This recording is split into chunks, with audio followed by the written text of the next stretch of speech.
आपको जो बड़ी खबर देना चाहता हूं वो ये है कि मैं एक ऐसे एस्टेब्लिशमेंट के जो मेरे ख्याल 2-3 दहाइयों तक एस्टेब्लिशमेंट के जिसे कहते हैं थंब रहना, मेन पिलर रहना, वो अभी भी किसी ना किसी सूरत में वो एस्टेब्लिशमेंट के फैसलों पे असरअंदाज होते हैं। और बहुत सारे लोग जानते हैं कि मैं किसकी तरफ इशारा कर रहा हूँ। बहुत अहम शख्सियत, बहुत ही अहम शख्सियत। आज नाज़रीन उनसे मिलने जाने के लिए मुझे बहुत दूर जाना पड़ा और काफ़ी टाइम भी लगा, पेट्रोल भी ज़ाहिर लगा।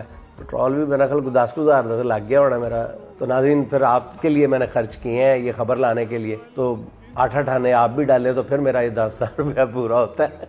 बहरहाल नाज़रीन, मैंने जब अपने ज़रिए से इस खबर की तस्दीक करना चाहिए कि ये 4 से 6 माह की जो आपने एक बहुत ही अहम एक दूसरी अहम शख्सियत को जो खबर दी है कि पूरा निज़ाम 4 से 6 माह के दौरान जो है ये गिर जाएगा, 4 से 6 माह का मिनिमम 4 और मैक्सिमम 6 माह तक का मेहमान है। तो मैंने कहा वजह आप क्यों, किस बुनियाद पे आप अपना ये हाइपोथेसिस जो है ये लेके आए हैं। तो वो उन्होंने लंबी चौड़ी जो उन्होंने 3-4 बड़ी बड़ी बातें की जो कुछ ज्यादा ऑफ द रिकॉर्ड थी, लेकिन जो ऑन द रिकॉर्ड थी वो कह रहे हैं कि ये एक मशरूम है, ये मौजूदा सिस्टम जो है बहुत बड़ा मशरूम है जिसकी जड़ जो है वो है ही नहीं है, जिसकी बुनियाद नहीं है और ऊपर से छतरी बहुत बड़ी बना दी गई है। निजाम का खलारा बहुत डाल दिया गया है, निजाम का फैलाव बहुत कर दिया गया है, लेकिन उसकी जड़ जो है वो है ही नहीं है। ये नहीं कि कमजोर है ही नहीं है जड़। तो वो कहने लगे कि अगले 2-3 माह के दौरान बाज बहुत ही अहम पोस्टिंग्स हैं, ट्रांसफर्स हैं जो